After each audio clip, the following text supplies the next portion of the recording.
It's to India now, where Prime Minister Narendra Modi has led a ceremony to inaugurate the building of a Hindu temple that has been at the center of a bitter, century-old dispute between Hindus and Muslims. The temple will be erected on the site of a demolished mosque.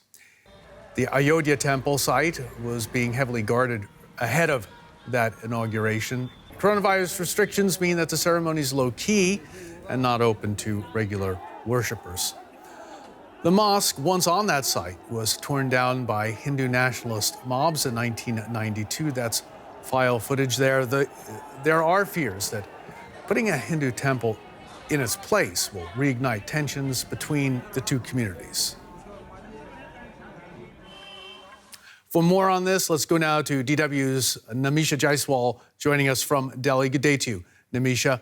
Why is this site, this location for the construction of a Hindu temple, so very divisive inside India?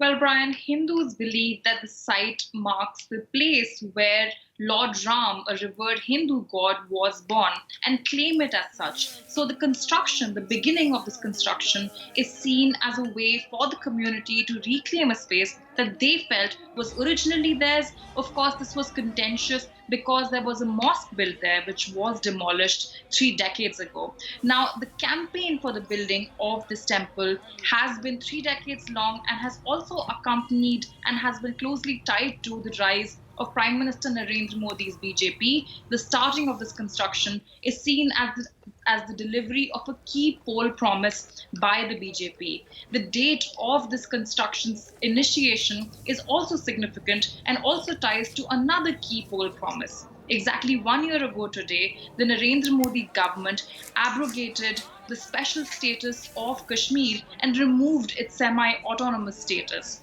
Now, while the government says this was to promote economic development as well as better integration of the state of Jammu and Kashmir, but there has been criticism and opposition to the move as well.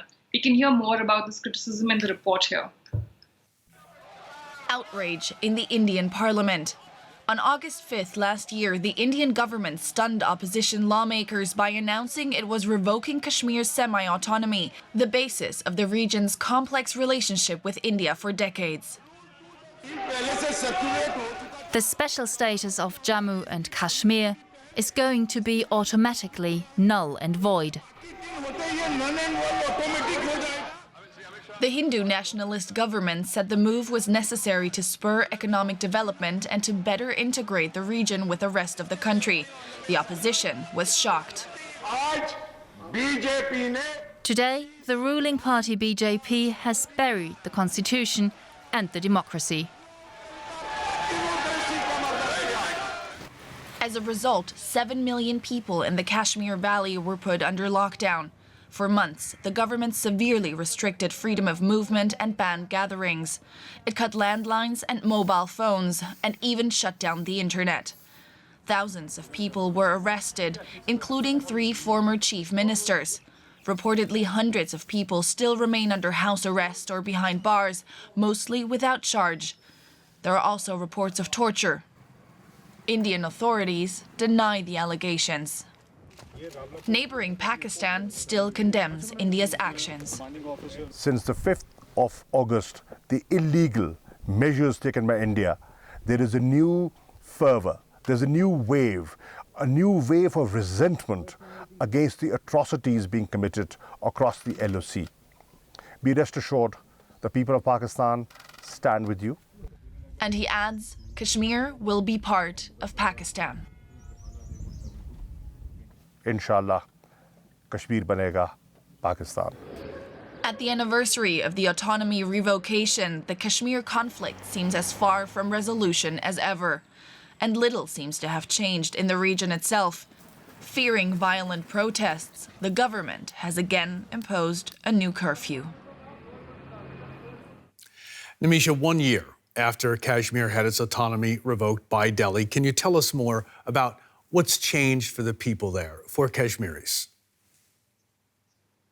Well, Brian, when we look at the conflict on region and the tensions that have abided there for the last few decades, not much has changed. The government claimed that this was for economic development and better integration, as well as better security, and there have been more operations carried out against terror networks. However, this has also been criticized as increasing insecurity amongst the people who are traumatized by the increase in violence, and have also seen the move to abrogate Kashmir's special status as unilateral. There was also a lockdown that continued for a while after the abrogation of this special status, and for 6 months there was no internet. Soon after 2G internet was restored, the coronavirus lockdown hit, which has further hit the economy of the region. There's losses estimated of a tune of $5 billion, and tourism is also severely hit. Nimisha, thanks so much for bringing this up on a very important day, for filling us in. Nimisha Jaiswal, our correspondent in Delhi. Thank you.